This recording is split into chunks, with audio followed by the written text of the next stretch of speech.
Hi hello welcome to my YouTube channel. Last class వరకు మనము Vedic లిటరేచర్లోని శృతిలో ఉన్న 4 పార్ట్స్ చూసాము.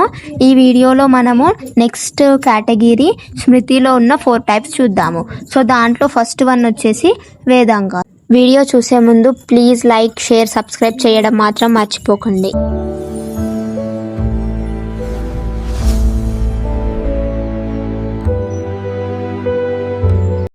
స్మృతిలో ఫస్ట్ వన్ వేదాంగాస్. ఈ వేదాంగాస్లో మనకి 6 సపోర్టింగ్ సబ్జెక్ట్స్ ఉంటాయి. ఈ సబ్జెక్ట్స్ అన్నీ మనకి ఎలా యూజ్ అవుతాయి అంటే వేదాస్ గురించి కరెక్ట్గా చదవడానికి, అర్థం చేసుకోవడానికి మనకి యూజ్ అవుతాయి. అండ్ ఆ 6 వేదాంగాస్ వచ్చేసి ఫస్ట్ వన్ శిక్ష. అసలు శిక్ష అంటే ఏంటి? ఫోనెటిక్స్ అంటే మనము మన వేదాస్ని ఎలా ప్రొనౌన్స్ చేయాలి, వాటి సౌండ్స్ ఏంటి, ఇవన్నీ కూడా మనకి శిక్షలో నేర్పిస్తారు. Next one Nirukta. ఈ నిరూక్తలో మనకి వేదిక్ హిమ్స్ అంటే ఆ వేదిక్లో ఉన్న శ్లోకాలు కానీ స్తోత్రాలు కానీ వీటన్నిటి యొక్క పదాల అర్థాలు ఎలా వచ్చాయి ఇవన్నీ కూడా మనము ఈ నిరూక్తలో చదువుకోవచ్చు. అండ్ దీన్ని ఎటమాలజీ అని కూడా చెప్తాము. తరువాత వ్యాకరణ. వ్యాకరణ అంటే గ్రామర్, అంటే లాంగ్వేజ్ రూల్స్, ఆ లాంగ్వేజ్ ఎలా ఉంటుంది, దాంట్లో రూల్స్ ఎలా ఉంటాయి, దీని స్టడీని వ్యాకరణ అంటాము. నెక్స్ట్ వన్ జ్యోతిష. దీంట్లో మనకి మొత్తం ఆస్ట్రాలజీ, ఆస్ట్రోనామీ అంటే స్టార్స్, ప్లానెట్స్, టైం క్యాలిక్యులేషన్ వీటి యొక్క స్టడీని జ్యోతిష అంటాము. అండ్ ఇవి ఏం చెప్తాయి మనకి అంటే యజ్ఞాలు చేయడానికి సరైన సమయాన్ని చెప్తాయి. లాస్ట్ వన్ వచ్చేసి కల్ప. ఇది రిచువల్స్, సెరిమోనీస్తో డీల్ అయి ఉంటుంది. అంటే ఈ రిచువల్స్ ఎలా ఉంటాయి, సెరిమోనీస్ ఎలా చేయాలి అని చెప్పి ఈ కల్పలో చెప్తారు. వీటన్నిటిలో కూడా కల్ప ఒక్కటే రిచువల్స్కి రిలేటెడ్. అండ్ ఇందులో మనం మెయిన్గా 3 పార్ట్స్గా డివైడ్ చేశారు. అవేంటంటే ఈ 3 మెయిన్ పార్ట్స్లో ఫస్ట్ వన్ గృహ్య సూత్ర. సో ఈ గృహసూత్ర అనేది మనకి ఏం ఎక్స్ప్లెయిన్ చేస్తుంది అంటే షోడశ కర్మాస్. ఈ షోడశ కర్మాస్ అంటే ఒక మనిషి లైఫ్లో డిఫరెంట్ స్టేజెస్నే ఈ షోడశ కర్మాస్ అంటారు. ఇవి టోటల్ 16 ఉంటాయి. అండ్ కొంతమంది ఏం బిలీవ్ చేస్తారు అంటే ఒక పర్సన్ అనేది పుట్టినప్పటి నుంచి చనిపోయే వాళ్ళకి ఈ రిచువల్స్ అన్నీ కూడా పాటిస్తేనే వాళ్ళకి స్పిరిచువల్ అండ్ సాల్వేషన్ లభిస్తుంది అని, అంటే మోక్షం లభిస్తుంది అని చెప్పి నమ్ముతారు. ఆ 16లో ఫస్ట్ వన్ వచ్చేసి గర్భధాన. గర్భధాన అంటే మ్యారీడ్ కపుల్కి చైల్డ్ పుట్టడానికి చేసే ritual. Next one Pumsavana. Pumsavana అంటే ఇది ప్రెగ్నెన్సీ అప్పుడు చేసే రిచువల్, అంటే ఒక హెల్తీ మగబిడ్డ పుట్టడానికి చేస్తారు. Next one Simantonnayana. ఇది తెలుసు మనకి, శ్రీమంతం అంటే ప్రెగ్నెంట్ ఉన్నప్పుడు ఆ బేబీ హెల్తీగా పుట్టడానికి, మదర్ కూడా హెల్తీగా ఉండడానికి సేఫ్టీ కోసం చేసే రిచువల్. నెక్స్ట్ వన్ వచ్చేసి జటక కర్మ. ఇది బేబీ పుట్టిన తర్వాత తనకి బ్లెస్సింగ్స్ అండ్ చైల్డ్ ఫ్యూచర్ మంచిగా ఉండాలని చేసే సెరమోనీ. Next one నామకరణ. ఇది అందరికీ తెలిసిందే, అంటే పుట్టిన బేబీకి నేమ్ పెట్టడం. తర్వాత నిష్క్రమణ. ఇదేంటి అంటే ఫస్ట్ టైం బేబీని అవుట్ సైడ్ తీసుకెళ్లేటప్పుడు చేసే రిచువల్. నెక్స్ట్ వన్ అన్నప్రాసన. ఈ అన్నప్రాసన కూడా అందరికీ తెలిసిందే, ఫస్ట్ టైం పిల్లలకి సాలిడ్ ఫుడ్ తినిపించేటప్పుడు చేసేది అన్నప్రాసన. నెక్స్ట్ 8th వన్ వచ్చేసి చూడకర్మ. అంటే ఇది ఒక టెన్షూర్ సెరిమోనీ. ఇది పిల్లలు పుట్టాక ఫస్ట్ టైం వాళ్ళకి హెయిర్ షేవ్ చేస్తారు కదా, సో దాన్ని చూడకర్మ అంటారు. నెక్స్ట్ కర్ణవేద. ఇది వాళ్ళకి చెవులు కుట్టించే సెరిమోనీ. నెక్స్ట్ విద్యారంభ. ఇది ఫస్ట్ టైం చైల్డ్కి ఎడ్యుకేషన్ స్టార్ట్ చేసేటప్పుడు చేసే రిచువల్. తర్వాత నెక్స్ట్ వన్ వచ్చేసి ఉపయాన. ఈ ఉపయాన అనేది ఏంటంటే ఇది మెయిన్ సెరిమోనీ అన్నమాట. ఈ స్టేజ్లో చైల్డ్ కంప్లీట్గా ఎడ్యుకేషన్లోకి వెళ్ళిపోతాడు, అంటే అది కూడా టీచర్ ఉన్నప్పుడు, అంటే టీచర్ లేకుండా కాదు, టీచర్తోనే విద్యని తీసుకుంటాడు. సో అది ఉపయాన. అయితే దీన్ని మనం ఏమనొచ్చు అంటే సాక్రెడ్ థ్రెడ్ సెరిమోనీ అని చెప్పి కూడా అంటారు. అండ్ ఇది వేదిక్ లెర్నింగ్లో స్టార్టింగ్ అన్నమాట. ఎందుకు సాక్రెడ్ థ్రెడ్ సెరిమోనీ అంటారంటే ఈ ఉపయాన సెరిమోనీ అనేది 8 years ఉన్నప్పుడు చేస్తారు చిల్డ్రన్కి. అండ్ ఈ థ్రెడ్ సెరిమోనీ అనేది అందరికీ చేయకపోతుండే, ఓన్లీ బ్రాహ్మిన్, క్షత్రియ, వైశ్య వర్ణాస్ వాళ్ళకి మాత్రమే చేసేవాళ్ళు. సో ఈ సెరిమోనీ అప్పుడు ఒక థ్రెడ్, దాన్నే యజ్ఞోపవిత అని చెప్పి అంటారు, దాన్ని చైల్డ్కి వేసి గాయత్రి మంత్రాన్ని చదివిపిస్తారు. సో ఈ సెరిమోనీ అనే ద్వారా చైల్డ్కి సెకండ్ బర్త్ లాగా కన్సిడర్ చేస్తారనమాట. అంటే ఫస్ట్ బర్త్ ఏమో అమ్మ ద్వారా వస్తే సెకండ్ దీని ద్వారా వచ్చినట్టు వాళ్ళు భావిస్తారు. అంటే ఉపయాన సెరిమోనీ జరిగిన వాళ్ళని ద్విజ అంటారు. దాని meaning twice born. And next దీని ప్రకారం ఏంటంటే శుద్రాస్కి ఉమెన్స్కి ఈ ఉపయాన సెరిమోనీ చెయ్యరు. సో వాళ్ళని ఏకజ అని చెప్పి అంటారు, అంటే వన్స్ బార్న్. ఎందుకంటే వాళ్ళకి ఇవన్నీ ఉండవు, ఓన్లీ ఫిజికల్ బర్త్ మాత్రమే ఉంటుంది. Next one Vedarambha. ఇదేంటి అంటే ఆ చైల్డ్ అనే అతను ఆశ్రమం అంటే గురుకుల్లోకి ఎంటర్ అయ్యేటప్పుడు చేసే సెరిమోనీ. ఎందుకు అంటే ఇక్కడే ఫార్మల్ ఎడ్యుకేషన్ అనేది స్టార్ట్ అవుతుంది. సింపుల్గా చెప్పాలంటే వేదిక్ స్టడీస్ స్టార్ట్ అయ్యేది వేదరాంబాలో. నెక్స్ట్ కేశాంత.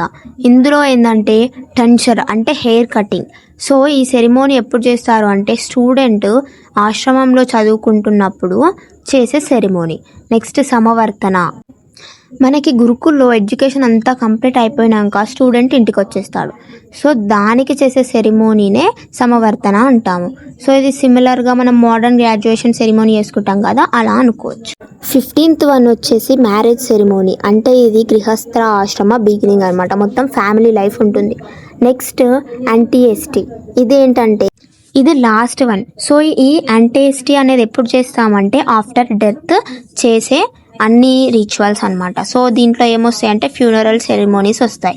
అండ్ ఇది ఫైనల్ సంస్కార ఆఫ్ లైఫ్.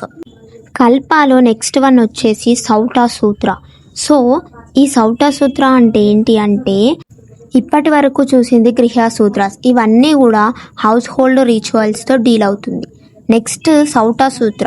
ఇది మొత్తం కూడా పెద్ద పెద్ద సాక్రిఫైజెస్, అది కూడా పబ్లిక్ సాక్రిఫైజెస్ రిచువల్స్ అనమాట. ఎవరు చేశారు దీన్ని అంటే కింగ్స్ చేస్తారు. దేనికోసం? వాళ్ళ కింగ్డమ్ వాళ్ళ పీపుల్ మంచి కోసము రాజులు చేసే ఒక రిచువల్సే ఈ Shrauta Sutras. So some important royal rituals వచ్చేసి ఫస్ట్ వన్ అశ్వమేధ. ఇది హార్స్ సాక్రిఫైస్ అనమాట. సో ఇది ఎవరు చేస్తారు అంటే కింగ్ చేస్తుండు. ఎందుకు? ఆయన పవర్ని ఆయన సుప్రిమేసీని అన్నిటినీ కూడా ప్రూవ్ చేసుకోవడానికి. ఎలా? మిగతా కింగ్డమ్స్ కంటే ఈయనదే పెద్ద అని చెప్పి ప్రూవ్ చేసుకోవడానికి ఈ అశ్వమేధ అని చేస్తారు. దీన్ని ఎలా చేస్తారంటే కింగ్ హార్స్ని రిలీజ్ చేస్తాడు. ఆ నైబరింగ్ కింగ్డమ్స్ యాక్సెప్ట్ చేస్తే, ఆయన అథారిటీని యాక్సెప్ట్ చేస్తే వాళ్ళు స్టాప్ చేయరు, పంపించేస్తారు. సో ఆ వేలో కింగ్ తన ఆధిపత్యాన్ని చూపించుకుంటాడు అండ్ ఎస్టాబ్లిష్ చేసుకుంటాడు. నెక్స్ట్ వన్ వచ్చేసి రాజసూయ రాయల్ కన్స్క్రియేషన్ సెరిమోనీ. సో ఈ రిచువల్ ఎందుకు చేస్తారు అంటే కింగ్స్ యొక్క రాయల్ స్టేటస్ని కన్ఫర్మ్ చేసుకోవడానికి, స్ట్రెంథన్ చేసుకోవడానికి ఈ రాజసూయ అనే రిచువల్ని చేస్తారు. ఇది ఒక పెద్ద సెరిమోనీ అనమాట. అండ్ ఇది ఏం చూపిస్తుంది అంటే కింగ్స్ యొక్క అథారిటీని, డివైన్ అప్రూవల్ని చూపిస్తుంది. తర్వాత వాజ్పేయ. ఇది డ్రింక్ ఆఫ్ స్ట్రెంథన్ సెరిమోనీ. ఇది ఎవరు చేస్తారంటే మిడిల్ ఏజ్ కింగ్స్ ఉంటారు కదా, మెయిన్గా వీళ్ళు చేస్తారు. దీని ద్వారా వాళ్ళు ఏం నమ్ముతారంటే ఆ కింగ్స్ యొక్క స్ట్రెంగ్త్, ఎనర్జీ, ప్రెస్టీజ్ అన్నీ కూడా రీగెయిన్ అవుతాయి, ఇంక్రీజ్ అవుతాయని చెప్పి నమ్ముతారు. సో ఈ వాజ్పేయి సాక్రిఫైస్ అప్పుడు ఒక చారెట్ రేస్ అనేది కండక్ట్ చేస్తారు.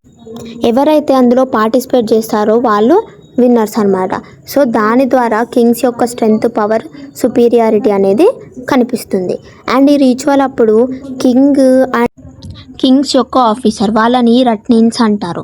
సో వీళ్ళంతా కూడా డిఫరెంట్ గాడ్స్ని ప్రే చేస్తూ ఉంటారు, ఎందుకంటే వాళ్ళ కింగే గెలవాలని చెప్పి. సో ఈ పార్ట్ ఆఫ్ సెరిమోనీని సపరేట్గా ఏమంటారంటే రత్నవంశీ సెరిమోనీ అని చెప్పి అంటారు. సక్సెస్ఫుల్గా ఈ వాజ్పేయి యజ్ఞ కంప్లీట్ అయిపోయిన తర్వాత కింగ్కి సామ్రాట్ అనే ఒక అవార్డు అనుకోండి అలాంటిది ఇస్తారు. దాని మీనింగ్ ఏంటంటే ఎంపైర్ ఆఫ్ గ్రేట్ కింగ్, అంటే ఆయననే ఒక గ్రేట్ కింగ్ అని చెప్పి అర్థం. కల్పాలో లాస్ట్ వన్ వచ్చేసి శూల్వసూత్ర. ఈ శూల్వసూత్ర అనేది ఏంటంటే కన్స్ట్రక్షన్ ఆఫ్ ఫైర్ ఆల్టార్స్, అంటే అగ్ని గుండాలు ఉంటాయి కదా, అగ్నివేదికలు, ఇలాంటివి కన్స్ట్రక్ట్ చేయడాన్ని శూల్వసూత్ర అని చెప్పి అంటాము. సో ఈ ఫైర్ ఆల్టార్స్ అనేటివి చాలా ఇంపార్టెంట్, ఎందుకంటే ఎలాంటి వేదిక్ రిచువల్స్ చేసినా, సాక్రిఫైసెస్ చేసినా ఈ ఫైర్ ఆల్టార్స్ లేకుండా వాళ్ళు చేయలేరు అనమాట. సో డిఫరెంట్ రిచువల్స్కి డిఫరెంట్ ఫైర్ ఆల్టార్స్ ఉంటాయి. అంటే షేప్స్ అనేటివి డిఫరెంట్స్ ఉంటాయి అనమాట. షేప్స్ డిఫరెంట్ ఉండొచ్చు, వాటి సైజెస్, యాంగిల్స్, వాటి డైమెన్షన్స్ అన్నీ కూడా డిఫరెంట్గా ఉంటాయి. అంటే ఒక రిచువల్ చేస్తున్నామంటే దానికి ఫైర్ ఆల్టార్ అనేది కొన్నిటికి స్క్వేర్ షేప్లో ఉంటుంది, కొన్నిటికి ట్రయాంగిల్ షేప్లో ఉంటుంది, అండ్ కొన్ని యాంగిల్స్ డిఫరెంట్గా ఉంటాయి, డైమెన్షన్స్ డిఫరెంట్గా ఉంటాయి. సో అవన్నీ కూడా ఈ శల్వసూత్రాలో ఉంటాయి. సో ఈ సల్వసూత్ర మనకి డీటెయిల్డ్ ఇన్స్ట్రక్షన్స్ అన్నీ కూడా ఇస్తుంది. ఈ అల్టార్స్ అన్నీ కూడా కరెక్ట్గా ఎలా బిల్డ్ చేయాలి అని. అంటే వాళ్ళ నమ్మకం ఏంటి అంటే ఈ అల్టార్స్ కరెక్ట్గా కన్స్ట్రక్ట్ చేస్తేనే మంచి జరుగుతుంది, లేదంటే ఏదో ఒక కీడు జరుగుతుందని వాళ్ళు నమ్మేవాళ్ళు. అందుకనే డీటెయిల్గా ఇన్స్ట్రక్షన్స్ తీసుకొని కరెక్ట్గా కన్స్ట్రక్ట్ చేస్తారు. అంటే దీని అర్థం ఏంటి అంటే మనము ఒక అల్టార్ని కన్స్ట్రక్ట్ చేసినామంటే దానికి లెంత్ కానీ యాంగిల్ షేప్స్ అవన్నీ కూడా చాలా అవసరం.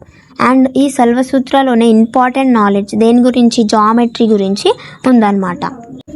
సో మనకి ఈ మ్యాథమెటికల్ అండ్ జామెట్రికల్ నాలెడ్జ్ ఉన్న ఏన్షియంట్ ఇండియాలో ఉన్న ఒకే ఒక్క సోర్స్ ఉంది అంటే అది ఈ సల్వసూత్ర. సో ఇదే మన స్మృతిలో ఉన్న వేదాంగాస్ గురించి డీటెయిల్డ్ ఇన్ఫర్మేషన్. నెక్స్ట్ స్మృతిలో ఉన్న ఇంకా 3 పురాణాస్, ఉపవేదాస్, ఎపిక్స్ ఇవి చూద్దాము. Thank you for watching. Like, share, subscribe to our channel and wait for next part.